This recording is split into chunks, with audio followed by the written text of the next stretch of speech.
आ जाइए चिराग पासवान जी, इनके पिताजी भी चाबी लेके घूमते थे, ये भी धमका रहे हैं आजकल कि ज्यादा पत्रकारिता मत करो तो SC ST लगा दें, कि घटना चाहे कुछ भी हो, अगर पॉकेट में कुछ चला गया तो घटना बदल जाती है। नमस्कार दोस्तों, MB फोकस देख रहे हैं आप और मैं हूं आपके साथ कुणाल कुमार। हमारे साथ बेगूसराय के जाने माने दमदार और शानदार पत्रकार पंकज भट्ट जी मौजूद हैं। सबसे पहले तो पंकज जी आपका बहुत बहुत स्वागत है हमारे MB फोकस चैनल में। पंकज जी, अभी जो पिछले बेगूसराय की घटना जो है, अभी एक जघन्य घटना घटी बेगूसराय के बलिया के क्षेत्र में, जिसको आपने काफ़ी नज़दीक से देखा और वहाँ जो भी हो रहा था, वहाँ तमाम चीज़ों को आपने नज़दीक से देखा। क्या कुछ कहिएगा ऐसी घटनाओं पर? सबसे पहले तो हम MB फोकस के तमाम पूरी टीम को बधाई देते हैं और आपके तमाम फॉलोअर्स को ढेर सारी शुभकामना भी देते हैं जी। और रही बात उस जघन्य कुकृत्य की जो चर्चा आपने की है, जो बलिया के क्षेत्रों में हुई थी जी, इसकी तो कहीं से कोई समर्थन होनी भी नहीं चाहिए जी। आप देख रहे हैं कि पिछले 3 महीने का रिकॉर्ड अगर बेगूसराय पुलिस का देखें जी, तो उसमें बेगूसराय पुलिस ने जी, लगातार लोगों को स्पीडी ट्रायल कराया पॉक्सो के मामले में, जी, सजाएं दिलवाई, जी, लोग जेल की सलाखों में हैं। जी, उसके बावजूद भी अगर ये कुकृत्य समाज के अंदर फैल रहा है, रुक नहीं रहा है, जी, तो क्या आपको नहीं लगता कि इस पर एक सर्वदलीय बैठक होनी चाहिए? जी, धर्म, जाति, राजनीति तमाम चीजों से ऊपर उठ करके आपको एक बार बात करनी होगी, क्योंकि मेरा मानना है कि आप एक स्वस्थ समाज में आपके पूर्वजों ने आपको छोड़ के गए, तब वहां से आप गिरते गिरते गिरते आज अपनी स्थिति वहां पे लेके आए हैं कि आप भैया, चाचा, काका छोड़ करके मिंटुआ का पप्पा बन के रह गए हैं। तो हमारी सामाजिक जो गिरावट हुई है उस पर अगर आप एक बार फिर से नहीं बैठेंगे तो आज तो 5 साल की बच्ची आपके गली मोहल्ले घर आंगन में भी सुरक्षित नहीं है, कल जो आपका भविष्य उस समाज में रहेगा उसको कैसा समाज मिलेगा? पिछले दिनों आप कह रहे थे कि हमारी बेटियों को सुरक्षा चाहिए। क्या सुशासन की सरकार में आम जनता सुरक्षित नहीं है आपकी नजरों में? अभी आपने कहा बलिया की घटना जी, कितना सुरक्षित है? आप देखिए, हम जिस मुद्दे पर उसको बोले हैं वो बांग्लादेश में हो रहे अत्याचार पर हमने कहा है। आपको नहीं लगता कि बांग्लादेश में जो हुआ उससे घृणित अपराध कुछ हो ही नहीं सकता? लेकिन उन चीजों को भी डिफेंड करने के लिए हमारे यहाँ नेशनल मीडिया पर प्रवक्ता बैठे रहते हैं। आप अगर मणिपुर की चर्चा नहीं करें तो आपको कहेगा कि आपने कोलकाता की चर्चा नहीं की। कोई कोलकाता की चर्चा का समर्थक हो जाता है, कोई मणिपुर की चर्चा का समर्थक हो जाता है। लेकिन दुर्भाग्य तो इस बात का है कि हमारे देश के तमाम राजनीतिक दल इन घृणित अपराध पर एक मत नहीं हो पाते, एक मत नहीं हो पाते। कुणाल जी, आप गौर करिएगा, हर आदमी तर्क वितर्क कर, आपने देखा कोलकाता के मामले में जो चिकित्सक के साथ जो हुआ, उन मामलों में क्या आपको नहीं लग रहा था कि सारे पार्टी के लोग अपने अपने प्रवक्ताओं को बता करके बैठा रखे हैं, उन्हें आंकड़े उपलब्ध कराए जा रहे हैं? महिलाओं के आबरू से क्या लेना देना किसी को? सिर्फ और सिर्फ वोट की राजनीति, एक तबका खुश रहे, दूसरा तबका। और सबसे दुर्भाग्य की बात यह है कि देश में, मैं आपके चैनल पर बड़े खुलेआम कह रहा हूं कि इस देश की राष्ट्रीय पार्टी कांग्रेस और कांग्रेस पार्टी जिसके विषय में लोगों को एक अलग भरोसा था, एक अलग विश्वास थी, आज ये सिमटता जा रहा है। हैट्रिक लगा ली, वहां पे 0 पे आउट हो गए। हैट्रिक लगा करके जिस राजधानी में कांग्रेस के तमाम आला कमान बैठते हैं और वहां जब आपकी हार हो जाती है तब भी आपको समझ नहीं पाते और देश की 80% आबादी को रोजाना आप उनके भावनाओं को ठुकराते रहते हैं। और कोई देश की 80% की आबादी को ठुकरा करके इस देश को चला लेगा, इस राष्ट्र को चला लेगा, ऐसी राजनीति तो मैंने पहली बार देखी है। कुणाल जी, आपने कहा कि जनता जो है वो लोकतांत्रिक व्यवस्था से अपने आप को अलग कर रही है, इसका क्या मतलब है? नहीं, मैंने ऐसा नहीं कहा। मैंने ये कहा है कि पिछले 2.5 दशक में लगभग 25 साल से हमारे बिहार में और अन्य भी राज्यों में जी जातीय राजनीति का वो जड़ बोया गया, जी वो जड़ बोया गया कि आज जनता समाप्त हो गई, जी। बच गई है तो जातियां। हम्म लोकतंत्र में लोग, अब आपको मैं नाम गिना देता हूं, मुझे डर वे थोड़े है। जी बोलिए बोलिए। नहीं नहीं बिल्कुल नहीं, मैं किसी से नहीं डरता, इवन किसी से भी नहीं डरता हूं, मैं सच कहता हूं। इसीलिए तो आप जाने जाते हैं, इसके लिए तो आप जाने आप जानिए जी कि जदयू वाले भाई साहब जातीय राजनीति करते हैं, जी आरजेडी वाले तो खुल्लम खुल्ला है, जी ठीक है। जी वीआईपी वाले को लगा कि अरे हमरा जात को कौन देखेगा, मुकेश जी को, जी तो उन्होंने फूलन देवी की प्रतिमा लगानी शुरू की। जी। उन्हें निषाद राज नहीं दिखाई पड़े, जी उन्हें केवट दिखाई नहीं पड़े, जी उन्हें फूलन देवी दिखाई पड़ी, ठीक है। जी मैं फूलन देवी से के द्वारा जो उनको उनके साथ जो घटनाएं घटी, मेरी संवेदना है उनके ऊपर, जी लेकिन हम महापुरुषों की तस्वीर लगाते हैं तो महापुरुषों में जिनकी लगनी चाहिए उनकी नहीं लगा करके आपने फूलन देवी की लगाई। गौर करिएगा, जी। आ जाइए चिराग पासवान जी, जी इनके पिताजी भी चाबी लेके घूमते थे, जी। ये भी धमका रहे हैं आजकल जी कि विधानसभा चुनाव में चाबी हमरे पास रहेगा। जी तो ये भी एक कम्युनिटी को, एक जाति को, और ये तो उस जाति को का नेतृत्व करते हैं जिन जाति के अधिकारी, जी अगर आप उनसे कह दीजिए कि आप सर ऐसा काम नहीं किए तो आपको धीरे से समझा देंगे कि ज्यादा पत्रकारिता मत करो तो SC ST लगा देंगे। बिल्कुल बिल्कुल जी ये हालात है। अब इसके अलावा कौन सी जातियां रह गई? आशुतोष जी आए भूमिहार ब्राह्मण को लेकर के, लोगों ने तरजीह नहीं दी। जी। क्यों नहीं तरजीह दी? क्योंकि इस समाज में तो घर घर में नेता है, जी हर एक घर में, हर तीन घर के बाद चौथा घर में एगो नेता मिल जाएगा आपको इस समाज बिल्कुल। में। हम सिंह लगाते हैं, आज मैंने पोस्ट डाला है कि आप सिंह लगाते हो, झा लगाते हो, मिश्रा लगाते हो जी और खुद को फॉरवर्ड मानते हो। अब बाल बच्चा जो है वो कोई गांजा पी रहा है, कोई भांग खा रहा है, कोई लुच्चा हो गया, कोई लफंगा हो गया। ये कैसा फॉरवर्ड भाई? जी आपने कहा कि युवा के बारे में अगर आप बात करें तो युवा की काफी बड़ी आबादी है और बेरोजगारी तो है ही। तो कुल मिलाकर राजनीति में युवाओं की कितनी भागीदारी होनी चाहिए? देखिए, बेरोजगारी को दूर करने के लिए राजनीति में अगर आना है तो मुझे नहीं लगता कि आपको आना चाहिए। जी बेरोजगारी दूर करने का जगह राजनीति नहीं है। ठीक, राजनीति वो जगह है जहां से बेरोजगारी को दूर की जा सकती है। नहीं, अभी फिलहाल कुछ युवाओं को देख रहे हैं कि वो चाह रहे हैं कि हम राजनीति में आ जाए, नेता बन जाए। सब लेकिन चाह रहे हैं कि नेता ही बन जाए। आने से पहले उनको ये तो सोचना पड़ेगा ना, ये समझना पड़ेगा ना कि वो भी जनता है कि जाति है। जनता है कि जाति है, ये तो उनको बताना पड़ेगा। अगर आप जाति हैं तब तो आप राजनीति मत करिए, क्योंकि जाति का कार्ड खेलने वाले बिहार में कमी नहीं है।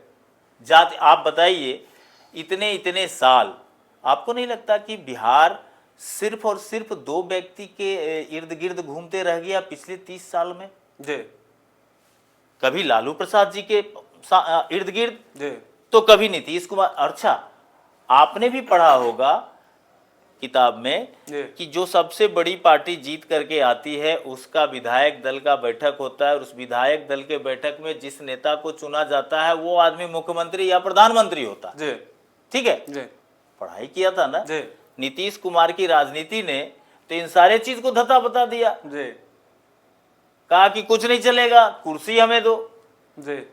अब उनके मेंटेलिटी पर सवाल खड़े कर रहे हैं प्रशांत किशोर। अच्छा, एक बात बताइए, मैं किसी का हिमायती नहीं हूं। बिहार जब से अलग हुआ, जब अलग राज्य बना, तब अंग्रेजों का शासन व्यवस्था था। वहां से लेकर के अभी तक किसी ने पलायन के मुद्दे पर बात किया क्या? किसी ने रोजगार के मुद्दे पर बात किया क्या? नहीं। अच्छा, रोजगार की बात आपने की और बेरोजगारी की बात की, तो मैं आपको बता देता हूं कि बेरोजगारी के लिए सरकार कतई जिम्मेवार नहीं है। जिम्मेवार हर परिवार है जिसने अपने बच्चों को वो तालीम नहीं दी, जिसने अपने बच्चों को वो संस्कार नहीं दिया। आज आप भ्रष्टाचार की बात करते हैं, हमसे हमारा बेटा पूछ देगा, मैं एक एग्जांपल बता रहा हूं, कह देगा कि पापा मुझे एक दुकान करनी है बेगूसराय में, तो हम पूछेंगे किस चीज का दुकान करोगे, तो कहेगा मोबाइल का दुकान करेंगे। तो हम उसको कहेंगे कि चल जाओ मटिहानी में दीराम करना, चल जाओ बलिया के दीराम करना। कहा है कि 5 रुपया का सामान 20 रुपया भी लगा लोगे तो कोई पूछने वाला नहीं है। तो करप्शन कहीं ना कहीं ब्लड में जा चुका है। और सरकार को बेरोजगारी के लिए, भैया बताइए, आप कहते हैं कि मैंने एक सिस्टम बिहार सरकार के सामने रखना चाहता हूं आपके चैनल के माध्यम से। आपने प्रत्येक पंचायत में आरटीपीएस काउंटर खोला, आपके पास वार्ड के पास आपके पास कोई काम नहीं दिया, नहीं दिया तो कम से कम अपने अपने वार्ड के डेटा को भी तो तैयार करा सकते थे कि किस वार्ड में कितने पढ़े लिखे लोग हैं, कितने हाईली पढ़े लिखे हैं, कितने कमजोर पढ़े लिखे हैं, कितने नहीं पढ़े लिखे हुए हैं, कितने लोग किस कंपनी में काम करते हैं, उनकी तनख्वाह क्या है, किस व्यक्ति के पास कितना परिवार है। एक डेटा कलेक्ट तो करना चाहिए बिहार सरकार को। और पूरे बिहार से अगर ये सिस्टम तैयार करा करके एक कंसल्टेंसी बिहार सरकार की हो जाती, और जिस जगह जो लोग काम कर रहे हैं, चाहे वो दरभंगा में काम करें, कर्नाटक में काम करें, उत्तर प्रदेश में काम करें, कहीं भी काम करें, जिस कंपनी में भी काम कर रहे हैं उस कंपनी से सीधे तौर पर बिहार सरकार बात करती और कहती कि ये एम्प्लॉय हम अगर तुम्हें प्रोवाइड करेंगे तो तुम्हारे बेनिफिट का हिस्सा हमको भी मिलना चाहिए। और हमारे लड़कों को, हमारे यहाँ से जो मैन पावर जा रहे हैं, जिसे मजदूर मजदूर कह करके सरकार या कोई भी आदमी अपमानित करते हैं, हम कहते हैं कि बिहार मजदूर का सप्लायर नहीं, बिहार मैन पावर का सप्लायर है। और जिस पर पूरे हिंदुस्तान का औद्योगिक सिस्टम टिका हुआ है। हमारे रक्त जब पसीना बन करके बाहर आते हैं ना, तो किसी की चमचमाती गाड़ी किसी के दरवाजे पर खड़ी होती है। हमारे यहाँ के लोगों के पसीने से जब सर से पसीना टपकता है ना, तो किसी की अट्टालिकाएं चमकती है। और इतनी बड़ी त्याग करने के बावजूद भी हम सिर्फ एक गंदी मानसिकता के शिकार हो गए हैं कि हम मजदूरों को पहुंचाने वाले राज्यों में से हैं। आज गालियां देते हैं हमारे यहाँ के लोग, कुछ बोलते नहीं है। जो लोग सत्तासीन है उन्हें बोलना चाहिए, उन्हें कहना चाहिए कि मैं मैन पावर हूं। इस देश की अर्थव्यवस्था अगर 5वीं स्तर पर है तो उसमें बिहारियों का योगदान है, हमारे यहाँ के लोगों का योगदान है, लेकिन हमारी सरकार इस पर चुप रहती है। कभी कभी आप मुसलमानों को लेकर काफी मुखर हो जाते हैं और आपके बातों से ऐसा लगता है कि आप एक पक्ष को लेकर बात कर रहे हैं, तो इस पर क्या कुछ कहिएगा? नहीं भैया, एक बात तय है, क्लियर बताता हूँ। आज जिसे आप भारत और पाकिस्तान का हिस्सा कहते हैं, जिसे आप डिवाइड सेक्शन दिखाते हैं कि यहाँ से ये बट गया, हम उसे बंटवारा नहीं मानते हैं।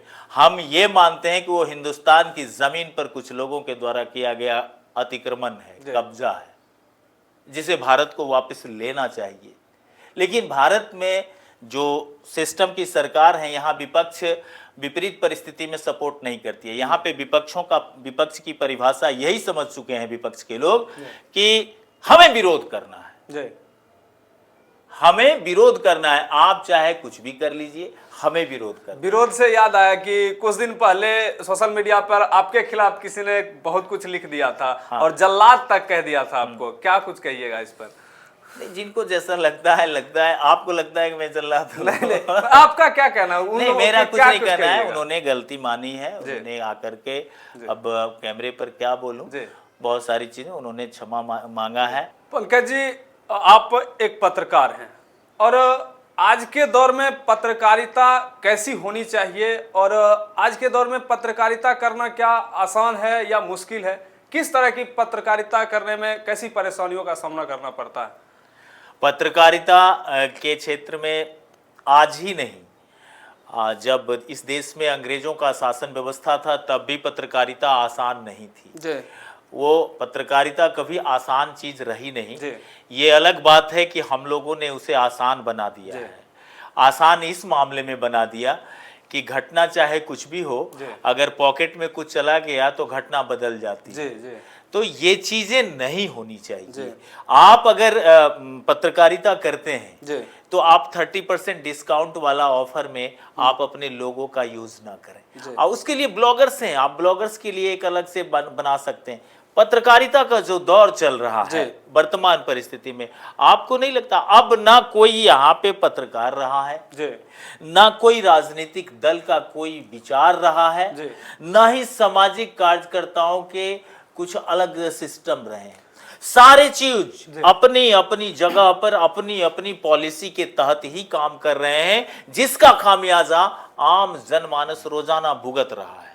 तो अंत में हम आपसे जानना चाहेंगे कि सरकार बजट ला रही है, क्या कुछ कहिएगा? क्या शिक्षा पर जितना खर्च होता है, जितना बिहार के स्कूलों को लेकर लोग बयानबाजी करते हैं कि, लेकिन क्या उस स्तर का शिक्षा है बिहार में? एक बात बताइए आप, बिहार सरकार हो या केंद्र सरकार हो, जब भी चुनाव का वक्त आता है और तो उस वर्ष का जो बजट होता है वो बजट चुनाव के हिसाब से होता है कि हमें पुनः वापस सरकार में लोग भेज दे।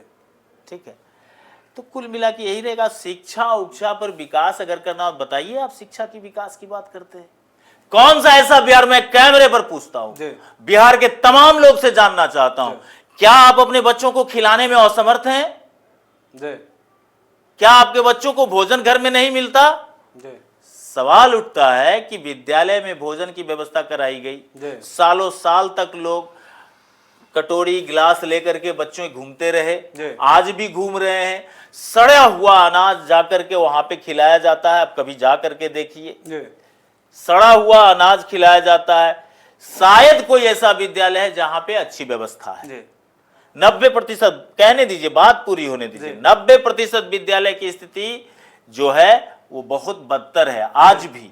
रही बात उसके बाद क्यों ऐसा हुआ, बच्चे पढ़े नहीं, बच्चे खाने के लोभ में पड़े रहे, और क्या उसके बाद लगा दिया ओपन जिम। अब उसमें झूल झूल के बच्चा थक जाए, स्कूल में भी और उसके मोहल्ले में भी लगा दिया। अब मोहल्ले में भी झूल झूल करके, मतलब घर में तो, स्कूल में तो नहीं है पढ़ने देंगे, घर में जो होम ट्यूटर आएगा पढ़ाने, तब तक बचवा सो जाएगा, इसलिए कि वो शिक्षित हो जाएगा तो सवाल करेगा। बिल्कुल, फिर झंडा कौन उठाएगा? हम जिसे, हमारे यहां जिस लोकतंत्र के महापर्व में जनता का सम्मान कैसे होता है बताऊं कुणाल जी? जनता का सम्मान ये होता है, कहा गया जनता को कि आप इस देश के मालिक हैं, और ये बात तब कही गई थी जब हिंदुस्तान के आवाम के हड्डी पर सिर्फ चमड़ा था, खून और मांस दोनों लेकर के अंग्रेज चले गए। ठीक है, तब इन्हें एक संतुष्टि के लिए क्या कह दिया गया कि आप ही मालिक हैं। आज मालिक कहां रहते हैं? चिलचिलाती धूप में जमीन पर बैठे ऐसे करके देखते हैं कि हेलीकॉप्टर से आ रहे हैं नेताजी, और खुद मंच लगा करके। अभी आपने देखिए अमेरिका में जो चुनाव हुआ ट्रंप का, एक समान चेयर लगता था, सारे लोग बैठते थे, पब्लिक भी वहां की बैठती थी। लेकिन हमारे यहाँ वो बात नहीं होती है। हमारे यहाँ पब्लिक आज भी इतने भ्रष्ट नेताओं को अपना दाता समझती है, अपना मालिक समझती है, अपना सब कुछ समझती है, और वो क्या समझते हैं? कीड़े मकोड़े से ज्यादा हैसियत इस देश के किसी भी नागरिक की नहीं है। और रही बात कानून व्यवस्था की, तो कानून आपके पॉकेट के हिसाब से आपको मिलता है। जितना पैसा आपके पॉकेट में है उस हिसाब से कानून की व्यवस्था आपको मिल जाएगी। पैसा नहीं है, आप नाक रगड़ के रह जाइए कि मुझे न्याय चाहिए, न्याय चाहिए, सर पटक के रह जाइएगा, न्याय के चौखट पर भी आपको न्याय नहीं मिलेगा। मिलेगी अगर कुछ तो वो होगी तारीख। बहुत बहुत धन्यवाद पंकज भट्ट जी। ऐसे तमाम खबरों को देखने के लिए बने रहे एमबी फोकस के साथ। अभी के लिए बस इतना ही, नमस्कार।